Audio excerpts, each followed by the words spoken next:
Hello. Hello. Hello. Focus, focus. Okay, hi guys. Welcome back. If you are watching this again after watching all my previous vlogs, I just want to say thank you. Happy Labour's Day. Thank you for watching all the nonsense that I put out and still continue watching it. I appreciate it even if it's the least support that you've given me. Thank you. So today is about mobile photography or videography. And if you're like, I only got a phone, I don't know what it can do, I think I need a camera, I can't start yet, then I think you ought to watch this. So before we get into the video, I've got a new intro, and let me know in the comment if you actually like it, because if you do, then I will purchase the original one, maybe something better. Right now this is just a watermarked version, but I kind of like it. I mean, it's simple, it's cool, so let's go.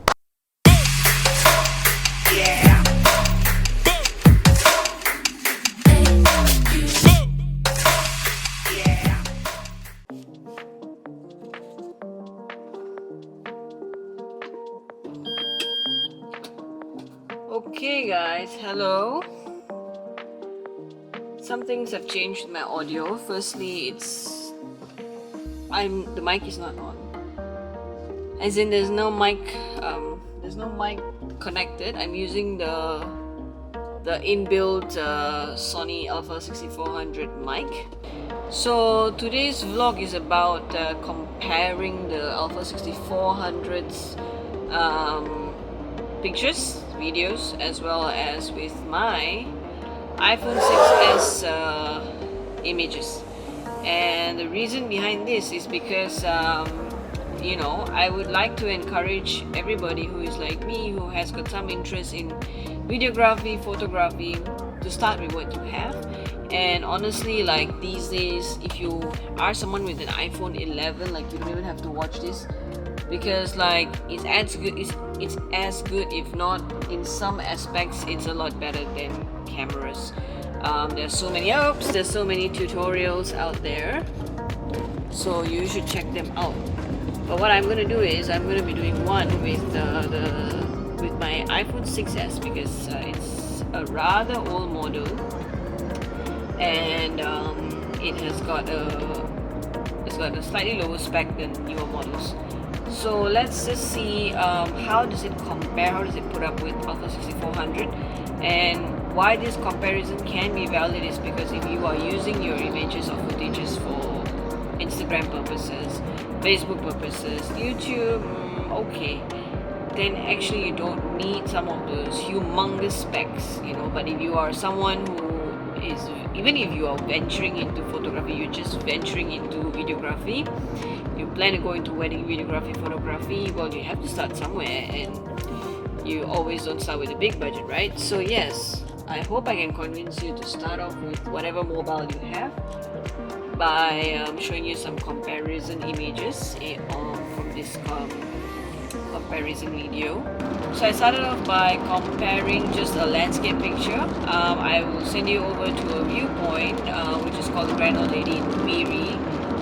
The sun was up, and that is a viewpoint as well as a panorama comparison. So let me know what you think, or which one you think is Sony ALPHA 6400 and which one you think is the iPhone 6s. And then on my drive back, I also encountered this little cute monkey and doggy just chilling by the roadside. I have a feeling the dog is lost because it looks so well kept. It's so beautiful, the dog. Let me know which one you think was which. And I think what's left is a portrait shot and also video test and a slomo test. So just these things, just basic things. All phones have these functionalities. Let's see how they compare. Whoa, whoa, whoa, whoa, whoa, whoa. Don't try this at home. Whoa, whoa.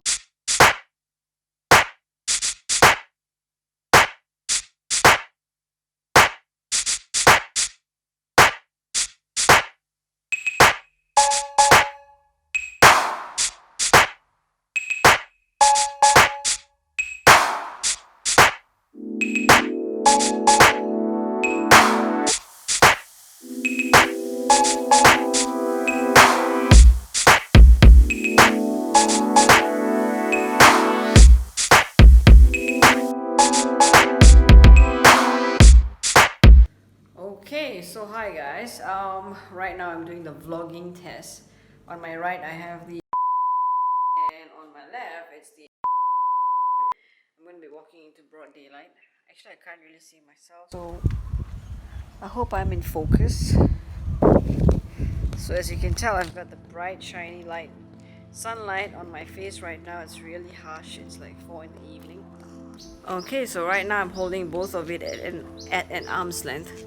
It can get quite tiring. This is excluding the mic. Right now both the devices are using their own mic. If you want to like stretch and like walk on your holiday, it's going to be quite tiring. Coming to stabilization, actually they both don't have an inbuilt stabilizer. iPhone 6s does not have an inbuilt stabilizer, and even the Alpha 6400, but the lens on the Alpha 6400 that I'm using right now has an optic stabilizer, so that may impair the results. Otherwise I'm still quite confident the Apple will win because it's quite small and it's easier to hold. Okay, time out, hands are heavy. Okay, so ultimately what we're going to be talking about is the color dynamics, the clarity, the sharpness of the image, and as well as the stability of the footages and the slow-mo. These are all basic overviews of a particular image I'll be speaking about. By now you guys should have already chosen between A and B. Comment, let me know which devices you thought A and B were from, and also give me a thumbs up and then subscribe if you are enjoying this little comparison, which will definitely help you. Okay, welcome back. So I hope you have a better picture. I hope you already guessed, and let's just get straight into the results. I don't want to keep it too lengthy, so I'm going to go straight into my Lightroom program. Okay, so picture A was the Sony Alpha 6400, and picture B was the Apple 6s. So which one do I prefer?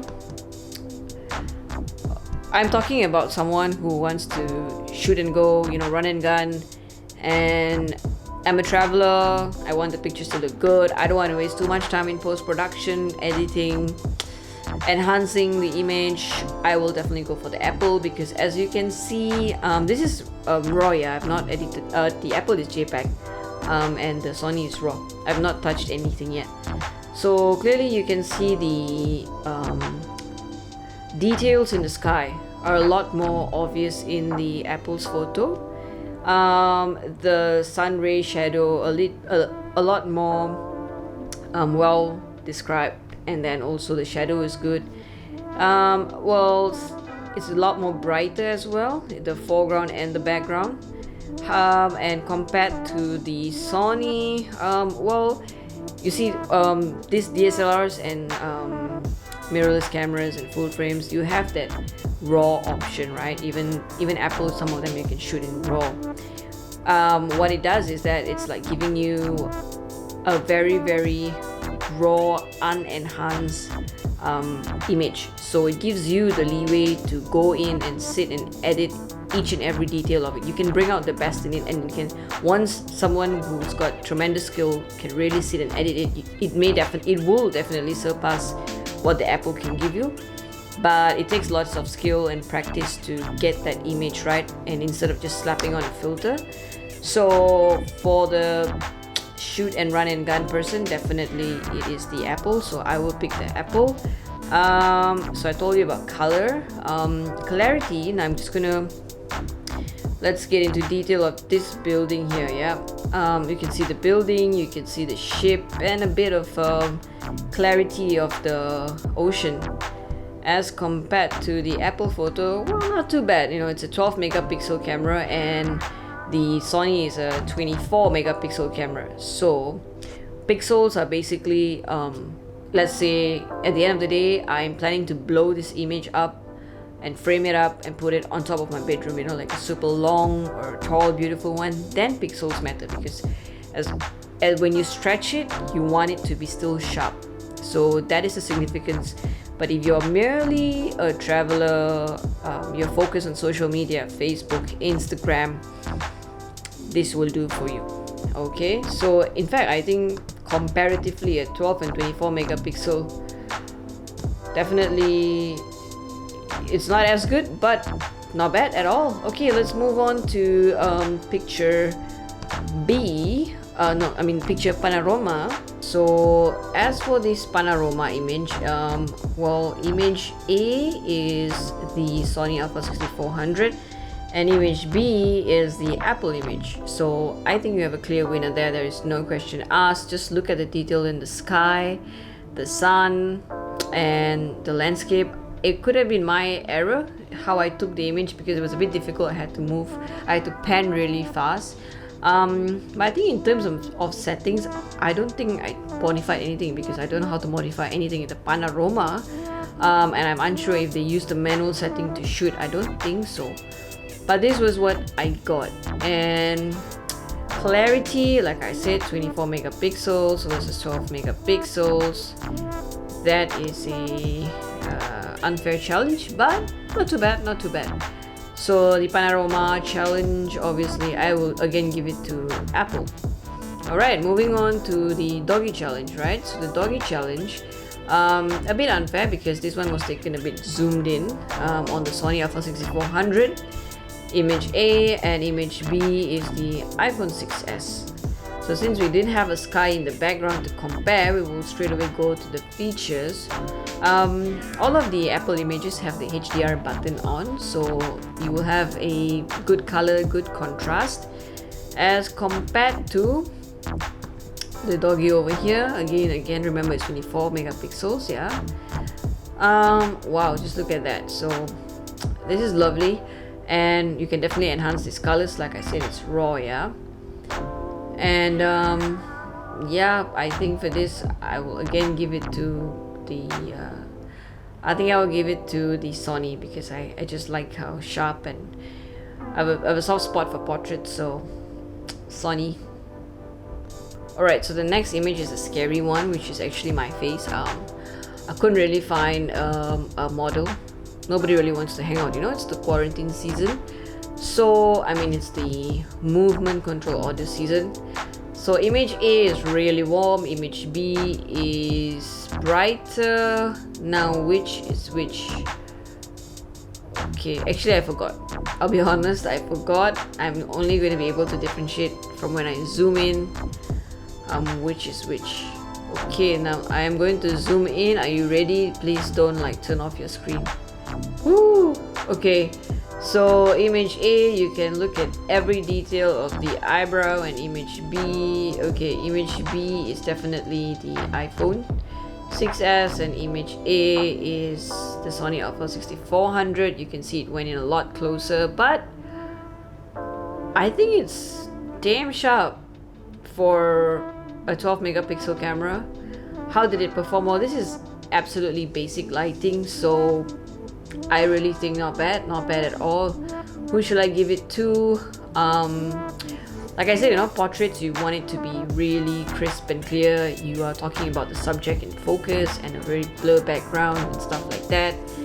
So because of the ability to modify the focal length, I will give it to the Sony. But nowadays, like even 10s has got the natural portrait settings where you have a very good bokeh. So you don't need to upgrade to a camera, y'all. Okay guys, that was it for the photos. Now let's go to the videos, where I'm going to look at the slow-mo as well as a regular video, right? So, and both shot in auto. The settings were in auto, so let's take a look at the footage. Okay, for this slow-mo, this was like in both 120, yeah, both 120 frames per second, just that one is 4K and one is full HD. So can I compare it? Can, definitely. And you would be able to tell the difference in terms of the clarity of the granules. If you are an Instagrammer or a YouTuber just making regular cooking videos, I don't think your audience is going to go, "Woo, I couldn't see that salt grain properly, so I'm not going to add it into the dish."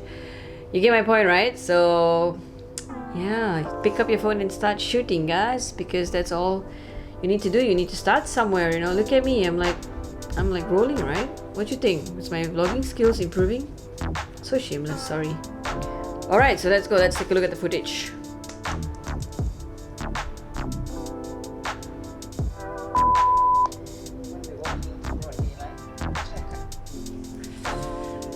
hair not on point. That's like the first thing I identified. Second thing is the audio from both devices, the Sony Alpha 6400 and the Apple. The B is the Alpha 6400. Maybe it was with the environment noise and stuff. Very, very low. Apple, alright, it was pretty audible, clear.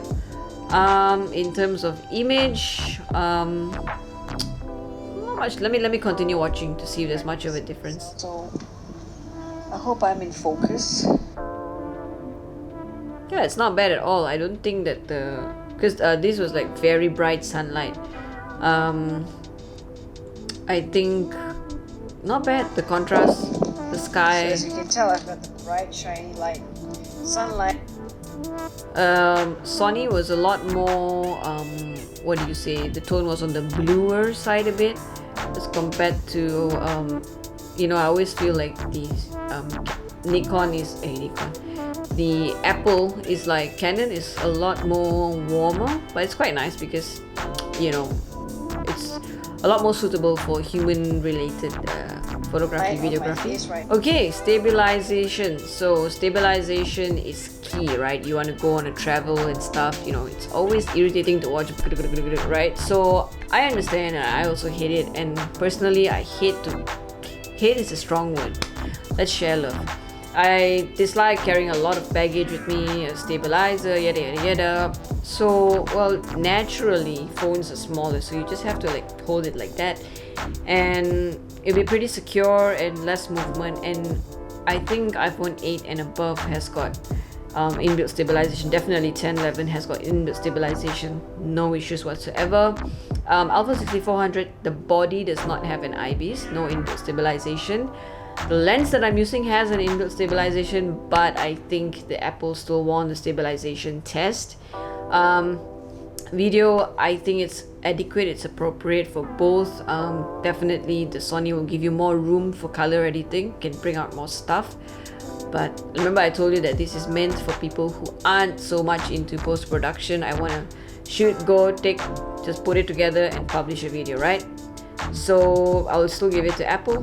Didn't have to do much work. The Sony, the audio was edited a little bit to bring up the voice, otherwise you wouldn't be able to hear me with a bit of a BGM there. So I think that wraps up this challenge between the Sony Alpha 6400 and the iPhone 6s.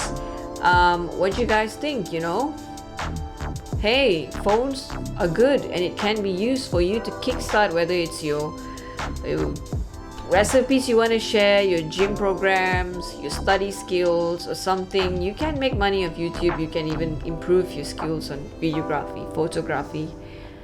So stop complaining, pick up your phone, any phone, and just try to shoot something and get going with it. I mean, you got to start somewhere, and the phones are a great tool. And if any phone companies are watching this, hey, you can always hit me up to do comparisons, reviews. I would love to, because I'm into this stuff. So happy Labor Day. Thank you very much for joining me, and I will catch you in the next video then. Adios.